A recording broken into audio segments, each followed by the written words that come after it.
Good morning all. ഇന്ന് നമ്മൾ discuss ചെയ്യുന്നത് സ്കോപ്പ് ഓഫ് മാർക്കറ്റിംഗ്. മാർക്കറ്റിംഗ് എന്നുള്ള ടേം വൈഡ് ടേമാണെന്ന് നമ്മൾ പറഞ്ഞിരുന്നു. അതുകൊണ്ട് തന്നെ സ്കോപ്പും വൈഡായിരിക്കും. മാർക്കറ്റിംഗ് എന്നുള്ളത് ഒരു ചെറിയൊരു ആക്ടിവിറ്റി ഒന്നുമല്ല, ഒരുപാട് ആക്ടിവിറ്റീസ് കൂടിയതാണ്. അതുകൊണ്ട് തന്നെ യൂണിവേഴ്സൽ അപ്ലിക്കേഷനാണ് മാർക്കറ്റിംഗ് എന്ന് പറയുന്നത്. മാർക്കറ്റിങ്ങിൻ്റെ സ്കോപ്പ് മനസ്സിലാക്കണമെന്നുണ്ടെങ്കിൽ മാർക്കറ്റിങ്ങിൻ്റെ ഫങ്ഷൻസും അതുപോലെ തന്നെ മാർക്കറ്റിംഗ് ഏതെല്ലാം ഏരിയയിലാണ് അപ്ലൈ ചെയ്യുന്നത് എന്നും ഏരിയാസ് ഓഫ് അപ്ലിക്കബിലിറ്റിയും മനസ്സിലാക്കിയിട്ടുണ്ടെങ്കിൽ നമുക്ക് സ്കോപ്പ് മനസ്സിലാക്കാൻ സാധിക്കും. അതുകൊണ്ട് തന്നെ നമ്മൾ ആദ്യം ഡിസ്കസ് ചെയ്യുന്നത് ഫങ്ഷൻസ് ഓഫ് മാർക്കറ്റിംഗ് അല്ലെങ്കിൽ മാർക്കറ്റിംഗ് ഫങ്ഷൻസ് ആണ്. Marketing function is defined as an act or operation or service by which original producer and the final consumers are linked. നമ്മൾ മാർക്കറ്റിങ്ങിൻ്റെയും മീനിങ് പറഞ്ഞ സെയിം തന്നെയാണ്. പ്രൊഡ്യൂസേഴ്സ് സെൻറ്ററിൽ നിന്നും കൺസ്യൂമറിലേക്ക് ഒരു പ്രൊഡക്റ്റ് എത്തുന്നത് വരെയുള്ള ആക്ടിവിറ്റീസിനെ ലിങ്ക് ചെയ്തിട്ടുള്ളതിനെയാണ് മാർക്കറ്റിംഗ് ഫങ്ഷൻസ് എന്ന് പറയുന്നത്. അതുവരെയുള്ള ആക്ടിവിറ്റീസിൽ എന്തെല്ലാം കാര്യങ്ങളാണ് ഇൻവോൾവ് ചെയ്തിട്ടുള്ളത് അതെല്ലാം തന്നെ മാർക്കറ്റിംഗ് ഫങ്ഷൻസ് ആണ്. മാർക്കറ്റിംഗ് ഫങ്ഷൻസിനെ പ്രധാനമായിട്ടും 4 രീതിയിലാണ് ക്ലാസിഫൈ ചെയ്തിട്ടുള്ളത്. Function of research, function of exchange, function of physical supply, facilitating function. ഇതിൽ ഫസ്റ്റ് ഡിസ്കസ് ചെയ്യുന്നത് ഫങ്ഷൻ ഓഫ് റിസർച്ച്. ഈ ഓരോ ക്ലാസിഫിക്കേഷനിലും വീണ്ടും ക്ലാസിഫൈ ചെയ്തിട്ടുണ്ട്. അതിൽ ഫങ്ഷൻ ഓഫ് റിസർച്ചിൽ 2 ഫങ്ഷനാണ് വരുന്നത്. മാർക്കറ്റിംഗ് റിസർച്ചും പ്രൊഡക്റ്റ് പ്ലാനിങ് ആൻഡ് ഡെവലപ്മെൻറ്റും. ഫങ്ഷൻ ഓഫ് റിസർച്ച് എന്ന് പറഞ്ഞാൽ റിസർച്ചുമായി റിലേറ്റ് ചെയ്തിട്ടുള്ള ഫങ്ഷൻസ് ആണ് വരുന്നത്. അവിടെ മാർക്കറ്റിംഗ് റിസർച്ചും ഉണ്ട്, പ്രൊഡക്റ്റ് പ്ലാനിങ് ആൻഡ് ഡെവലപ്മെൻറ്റും ഉണ്ട്. അതിൽ മാർക്കറ്റിംഗ് റിസർച്ച് എന്ന് പറഞ്ഞിട്ടുണ്ടെങ്കിൽ ബയേഴ്സിൻ്റെ നീഡ്സ് ആൻഡ് വാണ്ട്സ്, ഹാബിറ്റ്സ്, അതുപോലെ ആ ഒരു പ്രോഡക്റ്റിനെ കുറിച്ചുള്ള അവർക്കുള്ള എക്സ്പെക്റ്റേഷൻ എന്തൊക്കെയാണ് എന്നീ കാര്യങ്ങൾ കളക്ട് ചെയ്യുകയും അനാലിസിസ് നടത്തുകയും ചെയ്യുന്ന ഫങ്ഷനെയാണ് മാർക്കറ്റിംഗ് റിസർച്ച് എന്ന് പറയുന്നത്. ഈ മാർക്കറ്റിംഗ് റിസർച്ചിൽ നിന്നും കിട്ടുന്ന വിവരങ്ങൾക്കനുസരിച്ചാണ് ഒരു പ്രൊഡക്റ്റ് പ്രൊഡ്യൂസ് ചെയ്യുന്നതും ആ ഒരു പ്രൊഡക്റ്റിന് പ്രൈസിങ് ഫിക്സ് ചെയ്യുന്നതും അതുപോലെ തന്നെ ഏതെല്ലാം രീതിയിൽ അഡ്വർടൈസ്മെൻറ്റും കാര്യങ്ങളെല്ലാം ഫിക്സ് ചെയ്യുന്നതൊക്കെ ഈ ഡാറ്റ കളക്ട് ചെയ്തതിനനുസരിച്ചായിരിക്കും. മാർക്കറ്റിംഗ് റിസർച്ച് എന്ന് പറഞ്ഞിട്ടുണ്ടെങ്കിൽ കസ്റ്റമേഴ്സിൻ്റെ നീഡ്സ് ആൻഡ് വാണ്ട്സ് മനസ്സിലാക്കുന്ന പ്രോസസ്സാണ് മാർക്കറ്റിംഗ് റിസർച്ച് എന്ന് പറയുന്നത്. കസ്റ്റമേഴ്സിന് നീഡ് എന്താണ്, വാണ്ട് എന്താണ്, ഒരു പ്രൊഡക്റ്റിനെ കുറിച്ചുള്ള എക്സ്പെക്റ്റേഷൻ എങ്ങനെയാണ്, അതുപോലെ തന്നെ മുൻപ് യൂസ് ചെയ്തിട്ടുള്ള പ്രൊഡക്റ്റ് ഉണ്ടെങ്കിൽ ഒരു പെർട്ടിക്കുലർ കമ്പനിയുടെ മുൻപ് യൂസ് ചെയ്തിട്ടുള്ള പ്രൊഡക്റ്റുകൾ ഉണ്ടെങ്കിൽ അതിൻ്റെ ഫീഡ്ബാക്ക് എങ്ങനെയാണ് തുടങ്ങിയ കാര്യങ്ങളെല്ലാം കളക്ട് ചെയ്യുകയും അനാലിസിസ് നടത്തുകയും ചെയ്യുന്ന പ്രോസസ്സാണ് മാർക്കറ്റിംഗ് റിസർച്ച് എന്ന് പറയുന്നത്. Then product planning and development. ഈ മാർക്കറ്റിംഗ് റിസർച്ചിലൂടെ കണ്ടെത്തിയിട്ടുള്ള ഇൻഫർമേഷൻ അനുസരിച്ച് ഒരു പ്രൊഡക്റ്റ് ഡിസൈൻ ചെയ്യുന്ന ഫങ്ഷനാണ് അല്ലെങ്കിൽ ആക്ടിവിറ്റിയാണ് പ്രൊഡക്റ്റ് പ്ലാനിങ് ആൻഡ് ഡെവലപ്മെൻറ്റ് എന്ന് പറയുന്നത്. കസ്റ്റമേഴ്സിന് ഏതെങ്കിലും രീതിയിലൊരു പ്രൊഡക്റ്റ് കൊടുത്താൽ പോരാ, അവരുടെ ഇഷ്ടത്തിനനുസരിച്ചുള്ള പ്രൊഡക്റ്റ് കൊടുക്കണം. അപ്പോൾ ആ കസ്റ്റമേഴ്സിൻ്റെ നീഡ്സും വാണ്ട്സും മനസ്സിലാക്കിക്കൊണ്ട് അവർ ഏത് ഡിസൈനാണ് എക്സ്പെക്റ്റ് ചെയ്യുന്നത്, അതുപോലെ തന്നെ അതിൻ്റെ ക്വാളിറ്റി എങ്ങനെയായിരിക്കണം തുടങ്ങിയ കാര്യങ്ങളെല്ലാം നോക്കിക്കൊണ്ട് ഒരു പ്രൊഡക്റ്റ് ഡിസൈൻ ചെയ്യുന്ന ഫങ്ഷനാണ് പ്രൊഡക്റ്റ് പ്ലാനിങ് ആൻഡ് ഡെവലപ്മെൻറ്റ്. ആ ഡിസൈൻ ചെയ്ത് കഴിഞ്ഞിട്ടുണ്ടെങ്കിൽ പിന്നെ എന്ത് ചെയ്യണം, ആ പ്രൊഡക്റ്റ് എങ്ങനെ പ്രൊഡ്യൂസ് ചെയ്യണം എന്നുള്ള കാര്യങ്ങളും കൂടി പ്ലാൻ ചെയ്യുന്നുണ്ട്. ഇത്രയാണ് ഫങ്ഷൻ ഓഫ് റിസർച്ചിൽ വരുന്നത്. കസ്റ്റമേഴ്സ് ഓറിയൻറ്റഡ് ആയിട്ടാണ് ഈ ഒരു ഫങ്ഷൻ നടക്കുന്നത്. ദെൻ സെക്കൻഡ് ക്ലാസിഫിക്കേഷൻ എന്ന് പറഞ്ഞിട്ടുണ്ടെങ്കിൽ ഫങ്ഷൻ ഓഫ് എക്സ്ചേഞ്ച്. അതിൽ ബൈയിങ്, അസംബ്ലിങ്, സെല്ലിങ് ഈ 3 പ്രോസസ്സുകൾ അല്ലെങ്കിൽ 3 ഫങ്ഷൻസ് ആണ് നടക്കുന്നത്. ആദ്യം എന്ന് പറഞ്ഞിട്ടുണ്ടെങ്കിൽ ബൈയിങ് ആണ്. ഒരു പ്രൊഡക്റ്റ് പ്ലാൻ ചെയ്തിട്ടുണ്ട്. ആ പ്ലാൻ ചെയ്തതിനനുസരിച്ച് എന്തെല്ലാം റോ മെറ്റീരിയൽസ് ആണ് വേണ്ടത്, എന്തെല്ലാം കാര്യങ്ങളാണ് തയ്യാറാക്കേണ്ടതെന്നുണ്ടെങ്കിൽ അതെല്ലാം പർച്ചേസ് ചെയ്യുന്ന ഫങ്ഷനാണ് ബൈയിങ് ഫങ്ഷൻ എന്ന് പറയുന്നത്. Purchasing of raw materials by manufacturers or finished product by traders. ട്രേഡേഴ്സിൽ നിന്ന് സെമി ഫിനിഷ്ഡ് പ്രൊഡക്ട്സോ അല്ലെങ്കിൽ റോ മെറ്റീരിയൽസോ പർച്ചേസ് ചെയ്യുന്ന ഫങ്ഷനാണ് ബൈയിങ് ഫങ്ഷൻ എന്ന് പറയുന്നത്. സഫിഷ്യൻറ്റ് ക്വാണ്ടിറ്റിയിൽ ക്വാളിറ്റിയുള്ള ഗുഡ്സ് പ്രൊഡ്യൂസ് ചെയ്യുന്നതിന് ആവശ്യമായ റോ മെറ്റീരിയൽസ് പർച്ചേസ് ചെയ്യുന്ന ഫങ്ഷനാണ് buying function. Then assembling function. ഈ റോ മെറ്റീരിയൽസിൽ യൂസ് ചെയ്തുകൊണ്ട് ഒരു പ്രൊഡക്റ്റ് പ്രൊഡ്യൂസ് ചെയ്യുകയോ അല്ലെങ്കിൽ സെമി ഫിനിഷ്ഡ് ഗുഡ്സ് യൂസ് ചെയ്തുകൊണ്ട് ഒരു പ്രൊഡക്റ്റ് അസംബിൾ ചെയ്യുകയോ ചെയ്യുന്ന കൂട്ടി യോജിപ്പിച്ചുകൊണ്ട് ഒരു ക്വാളിറ്റി ന്യൂ പ്രൊഡക്റ്റ് പ്രൊഡ്യൂസ് ചെയ്യുന്ന പ്രോസസ്സിനെയാണ് അസംബ്ലിംഗ് എന്ന് പറയുന്നത്.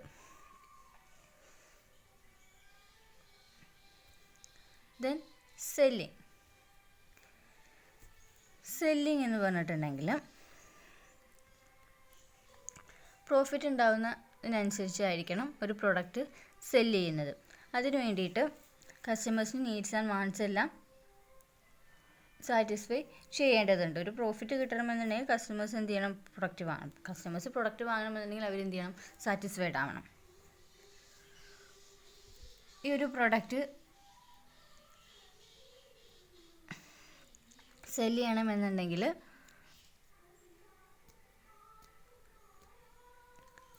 ഏതെല്ലാം സ്ഥലത്ത് ഏതെല്ലാം കസ്റ്റമേഴ്സാണുള്ളത്, ഏതെല്ലാം ഗുഡ്സ് ഏതെല്ലാം രീതിയിൽ എങ്ങനെയൊക്കെ എത്തിക്കണം എന്നീ കാര്യങ്ങളാണ് സെല്ലിങ്ങിൽ വരുന്നത്. Selling means finding the customers and transferring the goods to them for money or value. ഒരു പെർട്ടിക്കുലർ പ്രൈസിൽ ഒരു പ്രൊഡക്റ്റ് എവിടെ ആർക്കൊക്കെ എത്തിക്കണം എന്നുള്ളതാണ് സെല്ലിങ്ങിലൂടെ പറയുന്നത്. Then function of physical supply. ഈ ഫങ്ഷൻ ഓഫ് ഫിസിക്കൽ സപ്ലൈ എന്നുള്ളത് സെല്ലിങ്ങിൻ്റെ ഒരു ഭാഗമാണ് നമുക്ക് വേണമെങ്കിൽ പറയാം. അല്ലെങ്കിൽ സെല്ലിങ് എന്താണ് എങ്ങനെയാണെന്ന് തീരുമാനിച്ചതിന് ശേഷമായിരിക്കും ഈ പ്രോസസ്സുകൾ നടക്കുന്നത്. ഫസ്റ്റ് എന്ന് പറഞ്ഞാൽ ട്രാൻസ്പോർട്ടേഷൻ. എന്താ transportation? Transportation refers to the physical movement of goods or materials from the point of origin to the point of consumption. Production സെൻറ്ററിൽ നിന്നും കൺസ്യൂമേഴ്സിൻ്റെ അടുത്തേക്കുള്ള പ്രോഡക്റ്റിൻ്റെ മൂവ്മെൻറ്റാണ് ട്രാൻസ്പോർട്ടേഷനിലൂടെ പറയുന്നത്. പല തരത്തിലുള്ള ട്രാൻസ്പോർട്ടേഷൻസ് ഉണ്ട്. നമ്മൾ മിഡിൽ മാൻസിനും ബ്രോക്കേഴ്സിനും ഏജൻസിനൊക്കെ വെച്ചിട്ടുള്ള പല രീതിയിൽ ഒരു പ്രൊഡക്റ്റ് കസ്റ്റമേഴ്സിൻ്റെ കയ്യിൽ എത്തിക്കുന്നുണ്ട്. ഇതിൽ ട്രാൻസ്പോർട്ടേഷൻ ഹോൾസെയിലേഴ്സിൻ്റെ അടുത്തേക്കും അതുപോലെ റീറ്റെയിലേഴ്സിൻ്റെ അടുത്തേക്കൊക്കെ ഈ ഒരു പ്രൊഡക്ഷൻ സെൻറ്ററിൽ നിന്ന് പ്രൊഡക്റ്റ് എത്തണമെന്നുണ്ടെങ്കിൽ എന്തെല്ലാം മീഡിയാസ് യൂസ് ചെയ്യണം എന്നുള്ളതാണ് ട്രാൻസ്പോർട്ടേഷനിലൂടെ പ്ലാൻ ചെയ്യുന്നത്. റോഡ് വേ വേണോ, അല്ലെങ്കിൽ എയർവേ വേണോ, ട്രെയിൻ വേണോ, വാട്ടർ വേണോ, ഏത് മെത്തേഡ് വേണമെന്നുള്ളത് പ്ലാൻ ചെയ്യുന്നതാണ് ട്രാൻസ്പോർട്ടേഷൻ എന്ന് പറയുന്നത്. Then storage and warehousing. സ്റ്റോറേജും വെയർഹൗസിങ്ങും. ഈ പ്രോഡക്റ്റ് പ്രൊഡ്യൂസ് ചെയ്താൽ മാത്രം പോരാ, അതെന്ത് ചെയ്യണം? കേടുകൂടാതെ സൂക്ഷിച്ച് വെക്കണം. അങ്ങനെ കേടുകൂടാതെ സൂക്ഷിച്ച് വെക്കണമെങ്കിൽ പല പ്രോഡക്റ്റും പല തരത്തിലുള്ളതാണ്.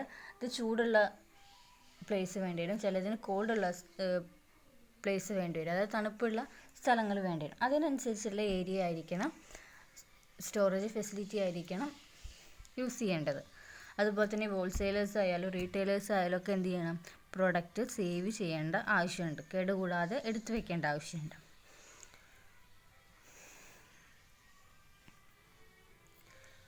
എവിടെയാണോ ഒരു പ്രൊഡക്റ്റ് സെയിൽ ചെയ്യുന്ന മാർക്കറ്റ്, ആ മാർക്കറ്റിനോട് അനുസരിച്ചായിരിക്കും സ്റ്റോറേജ് ഫെസിലിറ്റിയും പ്രൊവൈഡ് ചെയ്യേണ്ടത്.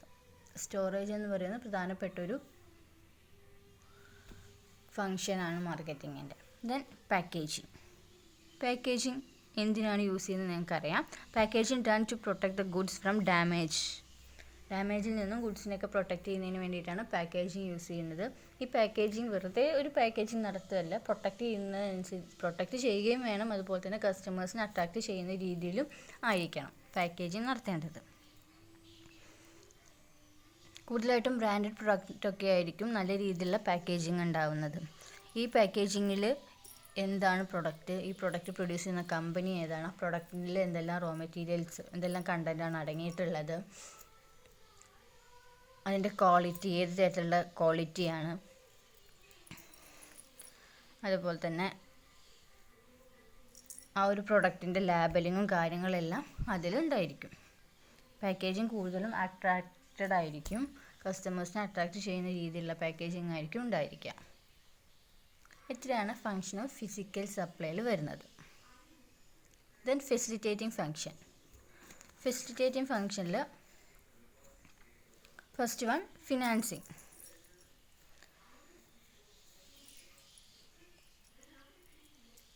ഇതിൽ ഓരോ ഫങ്ഷനും നടത്തുമ്പോൾ അതിനനുസരിച്ചുള്ള ഫിനാൻസ് വേണം, ക്യാഷ് മണി വേണം, ഫണ്ട് വേണം. ഈ ഫണ്ട് മാനേജ് ചെയ്യുന്ന ഒരു ആക്ടിവിറ്റിയാണ് ഫിനാൻസ് എന്നുകൊണ്ട് ഉദ്ദേശിക്കുന്നത്.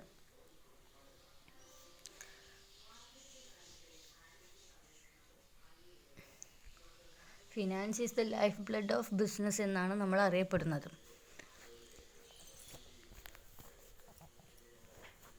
അതുകൊണ്ട് തന്നെ ഓരോ ആക്ടിവിറ്റിക്കും എത്രത്തോളം ഫിനാൻസ് വേണമെന്ന് അലോക്കേറ്റ് ചെയ്യുന്ന പ്രോസസ്സിനെയാണ് ഫിനാൻസിങ് എന്നുകൊണ്ട് ഉദ്ദേശിക്കുന്നത്. എത്രത്തോളം ഫണ്ട് വേണം. കൂടുതലായിട്ടും കുറഞ്ഞ ചിലവിൽ മാക്സിമം പ്രോഫിറ്റാണ് ഓരോ കമ്പനിയും ഉണ്ടാക്കുന്ന ഒബ്ജക്റ്റീവ് എന്ന് പറയുന്നത്. അതുകൊണ്ട് തന്നെ കോസ്റ്റ് കുറച്ചുകൊണ്ട് ആയിരിക്കും ഓരോ കാര്യങ്ങളും പ്ലാൻ ചെയ്യുന്നത്. അതിനനുസരിച്ച് ഫിനാൻസ് അലോക്കേറ്റ് ചെയ്യുന്ന പ്രോസസ്സാണ് ഫിനാൻസിങ് എന്നോട് പറയുന്നത്.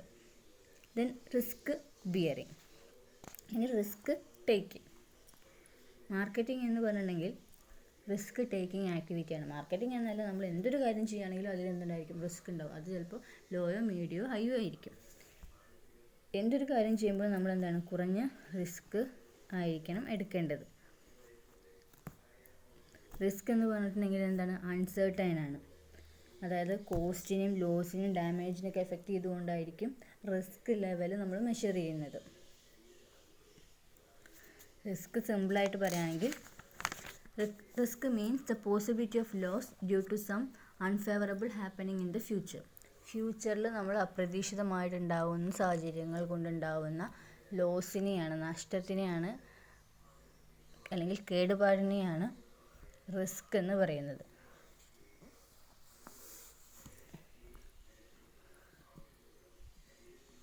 ഈ റിസ്ക് നല്ല രീതിയിൽ ഫോക്കസ് ചെയ്തുകൊണ്ടായിരിക്കണം ഓരോ ആക്ടിവിറ്റിയും നടത്തേണ്ടത്. റിസ്ക് എത്രത്തോളം ഉണ്ടെന്ന് അനലൈസ് ചെയ്യുന്നത് ഒരു പ്രധാനപ്പെട്ട ഫങ്ഷനാണ്. ഓരോ പ്രൊഡക്റ്റും ഡാമേജിൽ നിന്നും പ്രൊട്ടക്റ്റ് ചെയ്യേണ്ടതായിട്ടുണ്ട്. അതുപോലെ തന്നെ ആ ഒരു പ്രൊഡക്റ്റ് വാങ്ങിയില്ലെങ്കിലും അതും എന്താണ്, റിസ്കിൽ തന്നെ പെടുന്ന ഒന്നാണ്, ലോസ് സംഭവിക്കുന്ന ഒന്നാണ്. അതിനനുസരിച്ചായിരിക്കണം ഒരു പ്രൊഡക്റ്റ് പ്ലാൻ ചെയ്യുന്നതും എല്ലാ കാര്യങ്ങളും, മാർക്കറ്റിംഗ് സ്ട്രാറ്റജീസും മറ്റു കാര്യങ്ങളെല്ലാം ചെയ്യേണ്ടത്. Then standardisation and grading. Standardisation and grading. ഒരു പ്രൊഡക്റ്റ് നമ്മൾ പലപ്പോഴും പറയാറുണ്ട്, ഈ പ്രൊഡക്റ്റ് സ്റ്റാൻഡേർഡ് പ്രൊഡക്റ്റ് അല്ല, അല്ലെങ്കിൽ സ്റ്റാൻഡേർഡ് കുറഞ്ഞ പ്രൊഡക്റ്റാണ് എന്നൊക്കെ നമ്മൾ പറയാറുണ്ട്. എന്തുകൊണ്ടാണ് ഈ സ്റ്റാൻഡേർഡ് എന്ന വേർഡ് യൂസ് ചെയ്യുന്നത്? ക്വാളിറ്റിയുമായി റിലേറ്റ് ചെയ്ത് വരുന്ന ഒരു ടേമാണ് സ്റ്റാൻഡർഡൈസേഷൻ എന്ന് പറയുന്നത്. ഒരു പ്രൊഡക്റ്റിൻ്റെ ക്വാളിറ്റി, ഹൈ ക്വാളിറ്റി, അല്ലെങ്കിൽ ഓരോ പ്രൊഡക്റ്റിനും ഒരു ക്വാളിറ്റി നിശ്ചയിച്ചിട്ടുണ്ടായിരിക്കും. ആ ക്വാളിറ്റിക്ക് അനുസരിച്ചിട്ടാണ് സ്റ്റാൻഡേർഡ് പ്രൊഡക്റ്റ് ആണോ അല്ലയോ എന്ന് തീരുമാനിക്കുന്നത്. Standardisation means establishing certain standards for a commodity on the basis of desired features like quality, durability, color, size, design, safety, etc. കൂടുതലും ക്വാളിറ്റിയാണ് വരുന്നത്. അതുപോലെ തന്നെ ഡിസൈൻ വരും, സേഫ്റ്റി വരും, ക്വാളിറ്റി വരും, ഡ്യൂറബിലിറ്റി, കളർ, സൈസ്, ഇതെല്ലാം കൂടി നോക്കിക്കൊണ്ടാണ് സ്റ്റാൻഡർഡൈസേഷൻ ഫിക്സ് ചെയ്യുന്നത്. ഈ സ്റ്റാൻഡർഡൈസേഷൻ തന്നെ ഈ ക്വാളിറ്റി ആയാലും സൈസ് ആയാലും കളർ ആയാലും എല്ലാം കസ്റ്റമേഴ്സിന് നീഡ്സ് ആൻഡ് വാണ്ട്സിനനുസരിച്ചായിരിക്കും ഡിസൈൻ ചെയ്തിട്ടുണ്ടാവുക.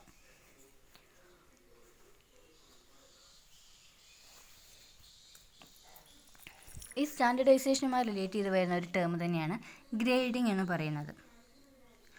നമ്മളിപ്പോൾ മാർക്ക് കിട്ടിയാൽ ആ മാർക്കിനെ ABCD എന്ന് ക്ലാസിഫൈ ചെയ്യുന്നുണ്ട്. അതുപോലെ തന്നെയാണ് ഒരു പ്രൊഡക്റ്റ് ക്വാളിറ്റിക്ക് അനുസരിച്ച് ആ പ്രൊഡക്റ്റിനെ A ക്വാളിറ്റി, B ക്വാളിറ്റി എന്നുള്ളത് ക്ലാസിഫൈ ചെയ്യുന്നത്. Grading means classification of standard product into certain classes. നമ്മൾ പറയാറുണ്ട് ഡ്യൂപ്ലിക്കേറ്റ് പ്രൊഡക്റ്റാണ് എന്നൊക്കെ. ഈ ഡ്യൂപ്ലിക്കേറ്റ് പ്രൊഡക്റ്റ് എന്ന് പറയുന്നത് തന്നെ സ്റ്റാൻഡേർഡ് ക്വാളിറ്റിയുടെ അത്രയും ക്വാളിറ്റി കുറഞ്ഞിട്ടുള്ള പ്രൊഡക്റ്റിനെ നമ്മൾ ഡ്യൂപ്ലിക്കേറ്റ് പ്രൊഡക്റ്റ് എന്നൊക്കെ പറയുന്നത്. സ്റ്റാൻഡർഡൈസേഷൻ്റെ ബേസിലാണ് ഗ്രേഡിംഗ് നടത്തുന്നത്. എപ്പോഴാണോ സ്റ്റാൻഡർഡൈസേഷൻ അവസാനിക്കുന്നത് ആ സമയത്താണ് ഗ്രേഡിംഗ് തുടങ്ങുന്നത്. Grading begins where standardisation end. Then pricing. Pricing എന്താ നമുക്കറിയാം. പ്രൈസ് എന്താണ്? ഫിക്സ് ചെയ്യലാണ്. ഒരു പ്രൊഡക്റ്റിൻ്റെ വാല്യൂ എത്രയായിരിക്കണമെന്ന് ഫിക്സ് ചെയ്യുന്നതിനെയാണ് പ്രൈസിങ് എന്ന് പറയുന്നത്. Price is a exchange value expressed in terms of money. Cash രൂപത്തിൽ ഒരു പ്രൊഡക്റ്റിൻ്റെ വാല്യൂ ഫിക്സ് ചെയ്യുന്നതിനെയാണ് പ്രൈസ് എന്ന് പറയുന്നത്. ഒരു എക്സ്ചേഞ്ച് വാല്യൂ ആണ് പ്രൈസ് എന്ന് പറയുന്നത്. പ്രൊഡക്റ്റ് ഒരു കസ്റ്റമറിന് കൊടുക്കുമ്പോൾ ആ പ്രൊഡക്റ്റിന് അനുയോജ്യമായിട്ടുള്ള വാല്യൂ സെല്ലർക്ക് കൊടുക്കുന്നതിനെയാണ് പ്രൈസ് എന്ന് പറയുന്നത്. ഒരു പ്രൊഡക്റ്റിൻ്റെ പ്രൈസ് ഡിറ്റർമിൻ ചെയ്യുമ്പോൾ ഒരുപാട് ഫാക്ടേഴ്സ് നോക്കേണ്ടതുണ്ട്. ആ ഒരു പ്രൊഡക്റ്റിൻ്റെ കോസ്റ്റ് എത്രയായി, പ്രൊഡക്റ്റ് പ്രൊഡ്യൂസ് ചെയ്യുന്നതിനുള്ള കോസ്റ്റ് എത്രയായി, ആ പ്രോഡക്റ്റ് കസ്റ്റമറിൻ്റെ കയ്യിൽ എത്തിക്കുന്നത് വരെയുള്ള ട്രാൻസ്പോർട്ടേഷൻ ചാർജുകൾ, അതുപോലെ മറ്റ് സ്റ്റോറേജ് ഫെസിലിറ്റിക്ക് വരുന്ന ചാർജ്, എല്ലാ ചാർജുകളും കൂടി നോക്കിക്കൊണ്ടായിരിക്കും ഒരു പ്രൊഡക്റ്റിൻ്റെ പ്രൈസ് ഫിക്സ് ചെയ്യുന്നത്. അതുപോലെ ഡിമാൻഡ്, സപ്ലൈ ഇതെല്ലാം അനുസരിച്ചാണ് ഒരു പ്രൊഡക്റ്റിൻ്റെ പ്രൈസ് ഫിക്സ് ചെയ്യുന്നത്.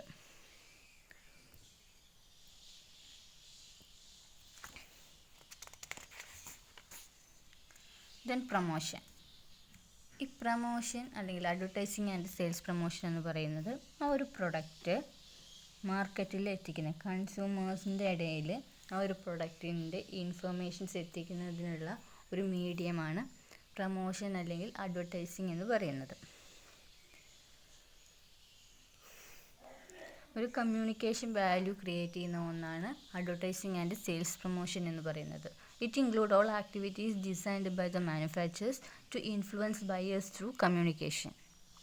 പ്രൊഡക്റ്റിനെ കുറിച്ചുള്ള ഡീറ്റെയിൽസ് കൺസ്യൂമേഴ്സിന് കമ്മ്യൂണിക്കേറ്റ് ചെയ്യുന്ന ഒരു മീഡിയമാണ് അല്ലെങ്കിൽ ഒരു ആക്ടിവിറ്റിയാണ് അഡ്വർടൈസിങ് ആൻഡ് സെയിൽസ് പ്രൊമോഷൻ എന്ന് പറയുന്നത്. ഡിഫറെൻറ്റ് രീതിയിലുള്ള അഡ്വർടൈസിങ് മീഡിയാസ് യൂസ് ചെയ്യുന്നുണ്ട്. ഇന്ന് കൂടുതലായിട്ടും സോഷ്യൽ മീഡിയാസാണ് എല്ലാവരും ഇൻഫ്ലുവൻസ് ചെയ്യുന്നത്. അതുപോലെ സെയിൽസ് പ്രൊമോഷൻ, സെയിൽസ് ഇൻക്രീസ് ചെയ്യുന്നതിന് വേണ്ടിയിട്ട് ഒരുപാട് ആക്ടിവിറ്റീസ് വരുന്നതാണ് സെയിൽസ് പ്രൊമോഷൻ എന്ന് പറയുന്നത്. നമ്മൾ ഈ കൂപ്പൺസ് ആയിട്ടും അതുപോലെ തന്നെ ഡിസ്കൗണ്ടുകൾ, ഫ്രീ ഗിഫ്റ്റുകൾ എന്നൊക്കെ പറയാറുണ്ട്. ഇതെല്ലാം തന്നെ സെയിൽസ് പ്രൊമോഷൻ്റെ ഒരു ഭാഗമാണ്. ഇതെല്ലാം നമുക്ക് ഡീറ്റെയിൽ ആയിട്ട് പഠിക്കാനുണ്ട് കേട്ടോ, ഈ ഓരോ ഫങ്ഷൻസും. Then last one, marketing information. Marketing information എന്ന് പറഞ്ഞിട്ടുണ്ടെങ്കിൽ ഡിസിഷൻ മേക്കിംഗ് ആണ് വരുന്നത്. ഒരു പ്രൊഡക്റ്റ് പ്രൊഡ്യൂസ് ചെയ്ത് മാർക്കറ്റിൽ എത്തിക്കുന്നത് വരെയുള്ള കാര്യങ്ങൾ ചെയ്യുമ്പോൾ നല്ല രീതിയിലുള്ള ഡിസിഷൻ മേക്കിംഗ് ആവശ്യമാണ്. അപ്രോപ്രിയേറ്റ് ഡിസിഷൻ മേക്കിംഗ് വേണം. അതിന് വേണ്ടിയിട്ട് കറക്റ്റായിട്ട് അപ് ടു ഡേറ്റ് ആയുള്ള ഇൻഫർമേഷൻസ് കളക്ട് ചെയ്യേണ്ടതായിട്ടുണ്ട്. കസ്റ്റമേഴ്സിൻ്റെ ഫീഡ്ബാക്കും മറ്റും കളക്ട് ചെയ്യേണ്ടതായിട്ടുണ്ട്. അതുപോലെ തന്നെ ബിസിനസ് എൻവയോൺമെൻറ്റിൽ മാർക്കറ്റിലുള്ള ഇൻഫർമേഷൻസ് കളക്ട് ചെയ്യേണ്ടതായിട്ടുണ്ട്. ഇത്രയാണ് മാർക്കറ്റിംഗ് ഫങ്ഷൻസിൽ വരുന്നത്. സ്കോപ്പിലെ ഫസ്റ്റാണ് മാർക്കറ്റിംഗ് ഫങ്ഷൻ. ഇതൊരു മാർക്കറ്റിംഗ് ഫങ്ഷൻ മാത്രം തന്നെ ഒരു എസ്എ ക്വസ്റ്റ്യനാണ്. അതുകൂടാതെ സ്കോപ്പ് എന്ന് പറഞ്ഞിട്ടുള്ളതും ഒരു എസ്എ ക്വസ്റ്റ്യനായിട്ട് വരാറുണ്ട്. അല്ലെങ്കിൽ ഇതിലേതെങ്കിലും ഓരോ ഐറ്റംസും 2 മാർക്കിന് വേണ്ടി ചോദിക്കാറുണ്ട്. സ്റ്റാൻഡേർഡൈസേഷനും ഗ്രേഡിങ്ങും നമ്മൾ ഡിഫറൻസ് 2 മാർക്കിന് ചോദിക്കുന്ന ഒരു ക്വസ്റ്റ്യനാണ്.